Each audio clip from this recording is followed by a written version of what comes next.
Praise the lord. బాగున్నారా? దేవుని మహాకృపతో మరోసారి మనం ఈ విధంగా కలుసుకోగలిగాం. దేవునికే స్తుతి కలుగునుగాక.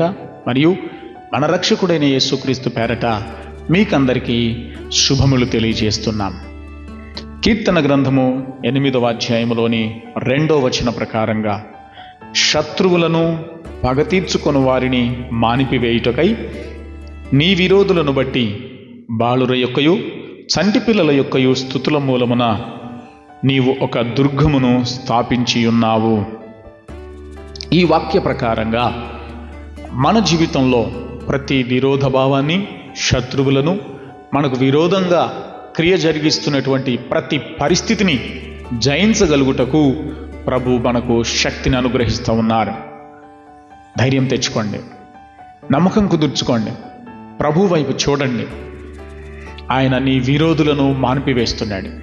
ఎవరెవరు నీకు విరోధంగా ఉన్నారు, ఏ పరిస్థితి నీకు ప్రతికూలంగా ఉంది, కొందరికి ఆరోగ్యం కావచ్చు, మరికొందరికి ఆర్థికపరమైన సమస్యలు కావచ్చు, ఇంకొంతమందికి సమాజంలో ఉన్నటువంటి వివిధ ఒత్తిడులు అవ్వచ్చు, కుటుంబపరమైనటువంటి ఇబ్బందులు కూడా అయి ఉండవచ్చు. అయితే ఏవైతే నీకు ప్రతికూలంగా లేదా నీకు విరోధంగా పని జరిగిస్తున్నాయో, విరోధంగా నువ్వు భావిస్తున్నావో, వాటినన్నిటినీ ప్రభు మాన్పివేయబోతున్నాడు. ఆమేన్. తప్పకుండా నీ యొక్క శత్రువులను, నీ మీద పగ తీర్చుకోవడానికి చూస్తున్న వారిని సహితం ఆయన మాన్పివేయబోతున్నాడు. అయితే అది ఎలా సాధ్యమంటే స్తుతుల మూలమున, బాలుర యొక్క, చంటి పిల్లల యొక్క స్తుతుల మూలమున అన్నాడు. దాని భావం, బాలురు, చిన్నపిల్లలు దేవుణ్ణి స్తుతించాలి. చిన్న వయసులో నుంచే దేవుణ్ణి ఆరాధిస్తూ పరిశుద్ధమైన దేవుణ్ణి ఆ పవిత్ర హృదయాలు స్మరించాలి, కొనియాడాలి. కొంతమంది పిల్లలు దుర్భాషలు నేరుస్తున్నారు, తప్పటడుగులు వేస్తున్నారు, చెడ్డ అలవాట్లు నేర్చుకుంటున్నారు. అలా జీవితాలు పాడైపోతాయి. కానీ ఆ బాల్య దశలో సృష్టికర్త అయిన దేవుని స్మరిస్తూ, పరిశుద్ధుడైన దేవుని ఆరాధిస్తూ, తమ పవిత్రమైన హృదయాలలో ఆ ప్రభువును గనుక స్థిరపరచుకోగలిగితే వారి నోట వచ్చే వాక్కులు, స్తుతులు మీకు ఒక దుర్గము, విజయ దుర్గములాగా ఉంటాయని ప్రభు చెప్తున్నాడు.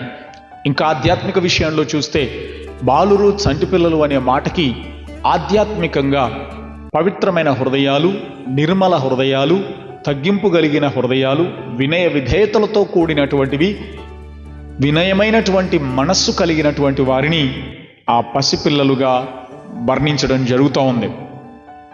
అలా మీరు కూడా పవిత్రంగా, యథార్థంగా, పరిశుద్ధంగా మీ హృదయాలను స్థిరపరచుకొని అలా దేవుణ్ణి స్తుతించి ఆరాధిస్తే మీ విరోధులు, శత్రువులు, మీకు వ్యతిరేకంగా ఉన్న ప్రతి పరిస్థితి లయమైపోబోతుంది, తొలగిపోబోతుంది.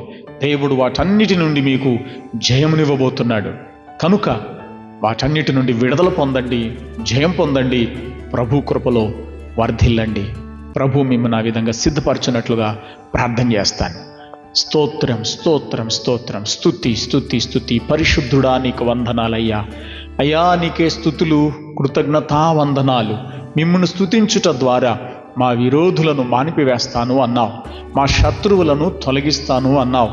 అలా నీ బిడ్డలు ఈ దినమంతా కూడా మిమ్మల్ని స్తుతించుదురుగాక, ఇక మీదట నేను ఆరాధించుదురుగాక, మిమ్మల్ని మహిమపరచుట వారి జీవితంలో అలవాటుగా మార్చుకొందురుగాక.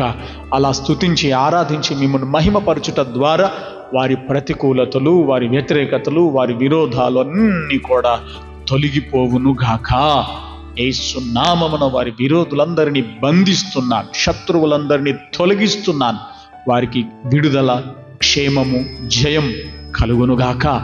తండ్రి కృప చూపి ఈ బిడ్డలందరినీ విజయ దుర్గములోనికి నడిపించుమని, స్థాపించుమని యేసు నామమున ప్రార్థిస్తున్నాను తండ్రి. ఆమెన్. ప్రభు మీకు జయమిచ్చునుగాక. God bless you.